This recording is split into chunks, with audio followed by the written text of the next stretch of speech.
Greetings everyone! Today we're going to explore hyperbolas. Specifically though, in this video we're only going to graph from the origin. So if you're looking for translated or writing, see my other videos. You definitely want your foldable for this, it'll make it a lot easier. Alright, let's get started with the parts of a hyperbola. So first of all, take notice of this image. A hyperbola looks like two parabolas that are the opposite direction from what we're used to. It's a very unique situation, but we're going to compare it to the most recent conic we've worked on, which was an ellipse. You're going to notice a lot of similarities. It's almost like we took our ellipses, cut them in half, and turned it inside out. So with that in mind, we're still going to have a center point that's going to help us find all our other points. We're still going to have vertices. Vertices, I mean, think of the vertex of a parabola. We've worked with that before, so that's the same idea.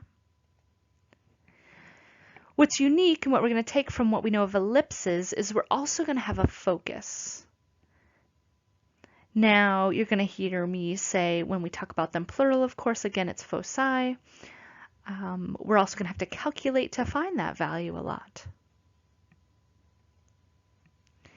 But what we're really adding that's new is this idea of asymptotes. Now, those asymptotes we're going to work with are going to be diagonals. They are going to be written as linear equations. They are going to make a perfect x, and they're going to be our boundaries for our hyperbolas.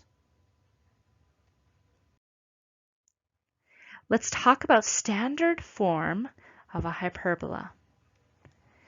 If you take a look how familiar this is. X squared, y squared, yep, we've had that before. We've had a squared and b squared values. We had equals 1. So what's the biggest difference from an ellipse? You'll notice that this is subtracting. Subtracting makes all the difference. Subtracting means that the order in which we write those two fractions matters, because subtraction is not commutative. Now, our A value is going to be the distance from the center to the vertex. Our B value is going to be the vertex to the asymptote, specifically at a 90-degree angle from the A value. Oof, that's going to take some work, sure is. Our C value is still center to focus. So that is the same as an ellipse, but you'll notice how size-wise things are a little different.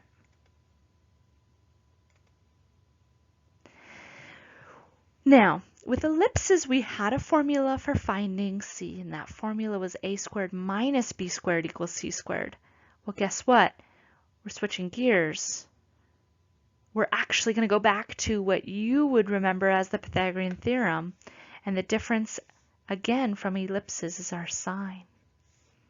So you might be thinking, well, Pythagorean theorem, where's the right triangle? What that means is your C value, watch this, if I was to draw this triangle, leg, leg, hypotenuse. That means the hypotenuse is actually going to be the same as the center to focus, the green. Here's how I remember it, to be totally honest. I always remember the generics of standard form. Ellipse equation has a plus, so its C formula has a minus. Standard form for a hyperbola has a subtraction. Therefore, the formula for C has a plus. They'll always be the opposite signs. Let's talk about horizontal or vertical, because that mattered with ellipse. What was the major axis, right? We talked about that. So to determine if a hyperbola will open up, down, or left or right, whichever variable comes first in the equation, it doesn't matter the size anymore. Whichever variable comes first in the equation, because order matters with subtraction. So in this case, the first value is the x. So my curves line up with the x-axis. Versus here, if the y is first, my curves line up with the y-axis, or the vertices are on the y-axis. Okay, so that's going to take a little bit of practice to get used to the difference between an ellipse and a hyperbola. All right, let's refresh our memory on asymptotes. Remember, asymptotes are linear equations that the graph will not cross over. We dealt with this with our rational functions, right? We wrote them as dotted lines. We wrote them as linear equations. Now, with rationals, we occasionally crossed our asymptotes. We will not cross these. Alrighty, let's make sense of all of this in our example now. I only have one of these origin examples on our notes today, so we will look at a couple of others after this, but jump to number 6 here. The first thing I need to do is set my equation equal to 1, similar to what we did with ellipses. Because it's equal to 1 and because it's a subtraction sign, that tells me it's a hyperbola. What do I mean by that? Eventually, we're going to have all of these mixed up. When we have them all mixed up, you're going to have to know what type of conic it is. Now, because subtraction order matters, we want to decide if it's left, right, up, or down. If the first value is an x, that means left to right. Order matters, so that x squared matters. It doesn't matter which one's bigger. It matters which one's first. Okay? All right, let's talk about the center. Today, we're not adding anything or subtracting anything from the numerators. So we are going to exist at 0, 0. Vertices. Let's look at the denominator under that x squared. It's 36. A squared equals 36, therefore A is 6. Square root of 36 equals 6, right? So that means I want to go 6 in each direction to get to my vertex. Now, we want to write, as we drew, 6, 0 and negative 6, 0. Let's find each focus, the foci. Our a squared value is 36. We're going to add on our b squared value. Our b squared value is 4. So we want to use 4. Now, because it's addition, the order in which you write that doesn't really matter. We're going to have 40 either way. We're going to square root both sides. When we square root both sides, we have plus or minus. 40 breaks down to a 4 and a 10, which is 2 radical 10. Let's talk about that distance before we graph these, because we need these dots on our graph. Square root of 40 is between 36, the perfect square 36, and the perfect square 49. So that means it's 6 something. 6 something would mean that it exists just past 6, which makes sense in comparison to my vertices. So we want to write those as points. 2 square root of 10, 0, and negative 2 square root of 10, 0. Okay, and it makes sense with my drawing. Lastly, here's what's new. We need to work on our asymptote equations. Okay, to do that, we need to bring back that idea of 4. Squared root of 4, remember? If I want to find out what b is equal to plus or minus 2. What that means is we go to the vertex, flip back to your notes if needed. We're going to go 2 vertically. We already took care of the horizontal distances. 2 vertically. Oops, it should be above and below my vertex. Sorry about that. Above and below my vertex. Now this is going to look like a rectangle each time, but what this is going to do is it's going to create 2 linear equations. We want them dashed because they are asymptotes, and we want to write them as linear equations. Now here's where you get the choice. I do not care if you write it in slope-intercept form, point-slope form, translated form. I just want two linear equations. Now, this one's pretty easy, right? I'm going to think back to my Algebra 1 days of y equals mx plus b. My slope of my line is rise to run 6. Rise to run 6 would simplify down to 1/3. So y equals 1/3 x. B is the y-intercept. Well, I cross at 0, so I don't need to write plus 0.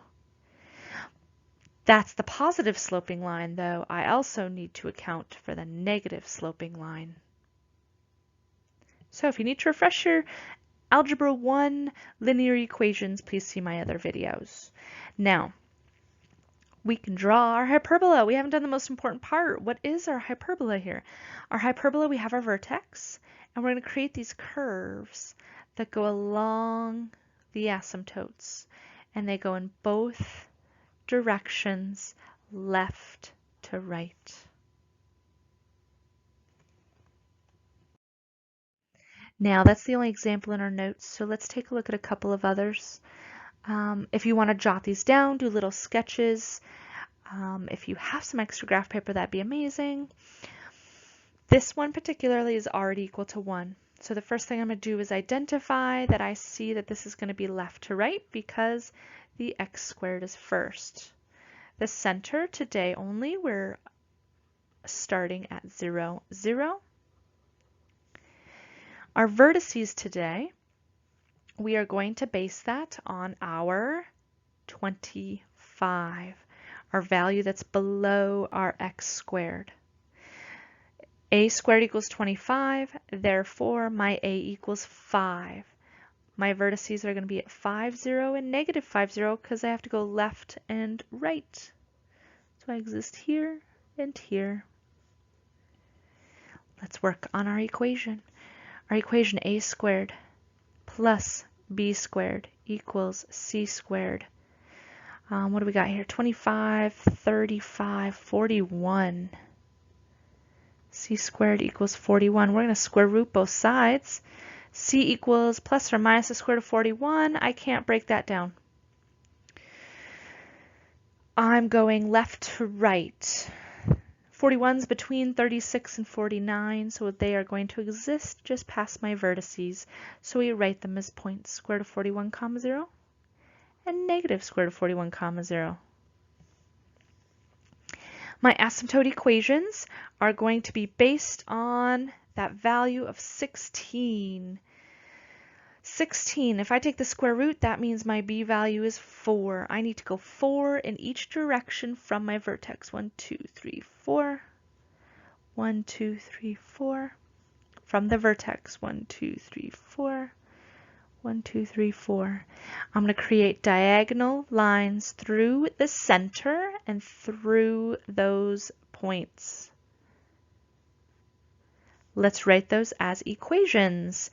Y equals my slope is rise 4, run 5. 4/5 does not reduce, so I have the positive version with a y-intercept of 0, or I could just leave that off today. And y equals negative 4/5 x. Don't forget the most important part. We need some hyperbolas. So we're going to cruise along the asymptote, go through the vertex, cruise along the asymptote. We're creating sort of these parabolic shapes, right? These little sideways parabolas.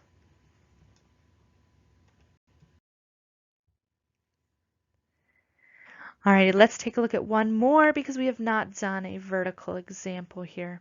First thing I'm going to do is divide everything by 9, so I have an equals to 1 equation. Now this is unique. This is why I chose this example. They are both going to have values of 9. Let's talk about left, right, up, or down. This one, y squared is first, so it's up or down. My center today and today only is at 0, 0.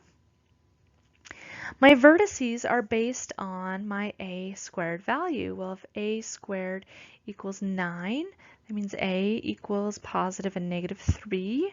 So I'm going to go 3 vertically and 3 up and down. Let's write them as points, 0, 3, 0, -3. Let's work on our foci. All right, a squared, 9, b squared, 9, equals c squared. C squared equals 18. Square root both sides. C equals 18 breaks down to 9 and 2. So we're going to have 3 square root of 2, positive and negative. We want to write those as points. So 0, 3 square root of 2. And 0, -3 square root of 2. Now, square root of 18 is between 16 and 25, right? So it's 4 and a little bit.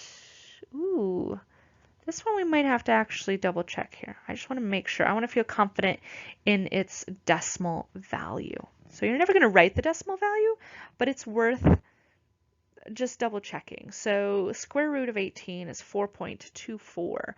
So it is 4 something. So even though I'm existing at 3, I need to go to 4 something for my focus. That means they're going to be a little bit wider parabolic shapes, right? All right, let's work on our asymptotes. Let's talk about b squared. B squared is 9. Therefore, b is positive and negative 3. So from the focus, instead of going vertically, or excuse me, from the vertex, instead of going vertically, because I know that's the orientation, we're going to go horizontally from the vertex 3. 1, 2, 3. 1, 2, 3. From the vertex 1, 2, 3. 1, 2, 3. Then we can go through our center point and create our perfect X shape. Look at how nice that is. Please make sure they are dashed lines as they are asymptotes. They are not the actual conic. Let's write those as linear equations. Y equals my slope is rise 3, run 3. That's a slope of 1.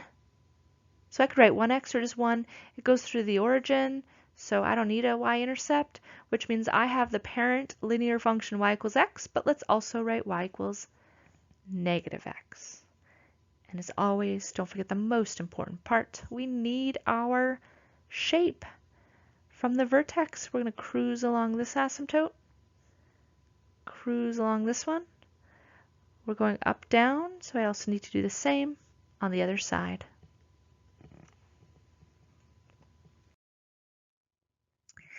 If you feel like you need another one, here's another great example. It's already equal to 1. Feel free to use it if you need it. Alrighty, thanks for bearing with me. I know these conic videos are a little bit longer, but it's so much new stuff. It's a lot of information. Make sure to check out Google Classroom to see what your task is. If you are missing some information, make sure to seek out another video. Let me know if you have any questions, and until next time, have a good one.